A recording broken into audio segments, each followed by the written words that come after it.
Dalam video ini kita akan belajar bab technical analysis iaitu breakout dan adalah sambungan daripada video yang anda lihat sebelum ini. Okey, apa itu law of breakout 3%? Apabila harga saham membuat breakout garis resisten, untuk first time breakout, kita memerlukan harga saham memecahkan garis resisten sebanyak 3%. 3% ini diambil mengikut harga saham. Ini supaya kita dapat mengelak daripada berlaku false signal ataupun false. Okay, seperti yang anda belajar dalam video sebelum ini, breakout mesti mempunyai marubozu ataupun kombinasi 2, 3 ataupun lebih candlestick bullish yang berwarna hijau bersama dengan volume. Law ini hanya untuk major chart pattern. Okay, major chart pattern ni chart pattern yang besar yang mengambil masa agak lama untuk terbentuk, mungkin lebih daripada 2 bulan. Saham yang berada dalam keadaan sideways dan juga saham yang dalam keadaan downtrend. Okay, kita akan ukur 3% ini, kita akan ukur 3% ini daripada level breakout ke harga close, harga tutup. Apa itu fresh breakout? Fresh breakout atau kita panggil sebagai FBO adalah harga yang memecahkan garis resisten untuk kali pertama. Setelah 2 atau 3 bulan, saham berada dalam keadaan sideways. Lebih lama saham berada dalam keadaan sideways, mungkin mengambil masa 1-2 tahun, lebih tinggi peluang untuk harga membuat kenaikan. So, fresh breakout ini ataupun FBO, anda perlu tahu dan perlu bezakan dengan breakout yang biasa. Okay, contoh fresh breakout adalah 52 weeks high, cup and handle, inverted head and shoulder, dan kita mesti gunakan law 3% ini dalam membuat analisis nanti. Okay, ini adalah contoh. Saya dah buat ilustrasi bagaimana 3% ini diukur. Okay, ini kita anggap sebagai garis resisten. Kemudian muncul marubozu. Dan marubozu ini close mesti lebih 3% daripada level resisten. So, kalau harga saham di level resisten ini berharga RM1, so saham ini mesti close di atas RM1.03. Okay. So, ini adalah contoh kombinasi 3 candle. Candle yang pertama, kedua dan ketiga. Dan candle yang ketiga ini mesti close di atas 3% daripada level resisten.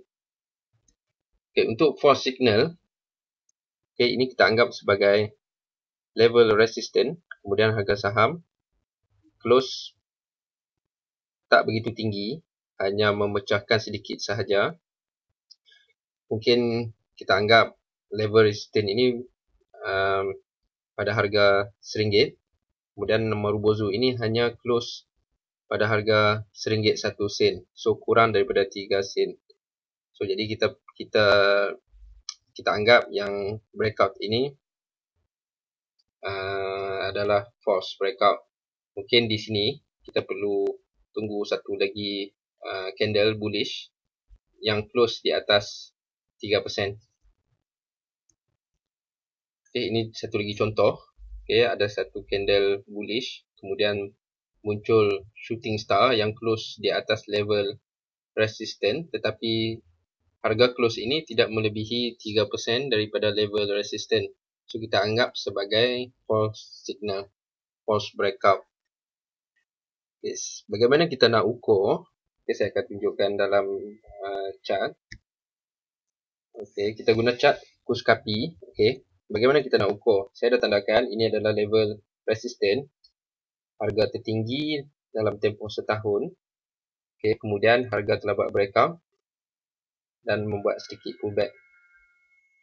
So di bahagian tepi, okay, ada tools untuk melukis. So anda cari tools yang dia beri nama price range. So anda klik, kemudian anda tarik daripada level resistance, level breakout ke harga tutup saham. Okay, daripada level breakout ke harga close.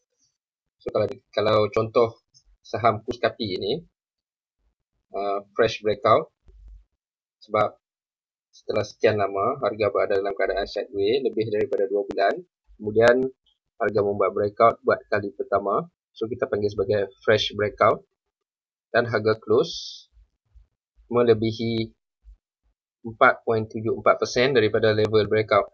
So kita anggap yang breakout ini adalah breakout yang valid. So untuk teknik entry, nanti anda akan belajar dalam bab yang seterusnya, bab entry.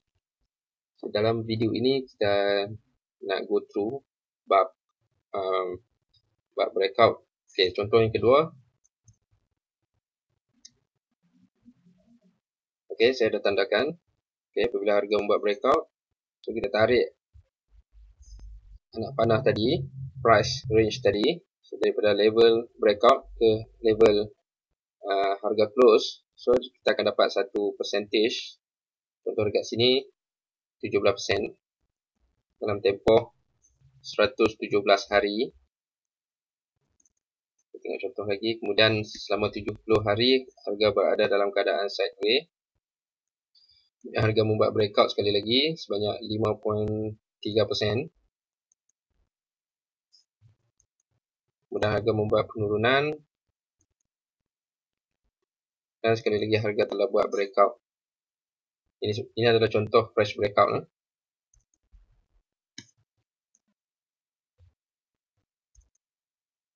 So saya harap anda dapat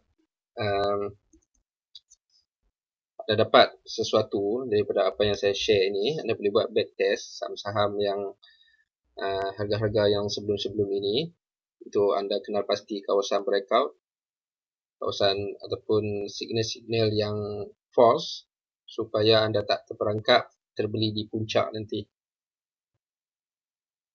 Okay, so kalau ada apa-apa soalan, anda boleh tanya di bahagian komen. Nanti kita akan go through satu-satu. Ataupun anda ada contoh post breakout ataupun fresh breakout, so anda boleh post, anda boleh snapshot, kemudian post dalam bahagian komen. Nanti saya akan tengok. Okay, sekian, terima kasih.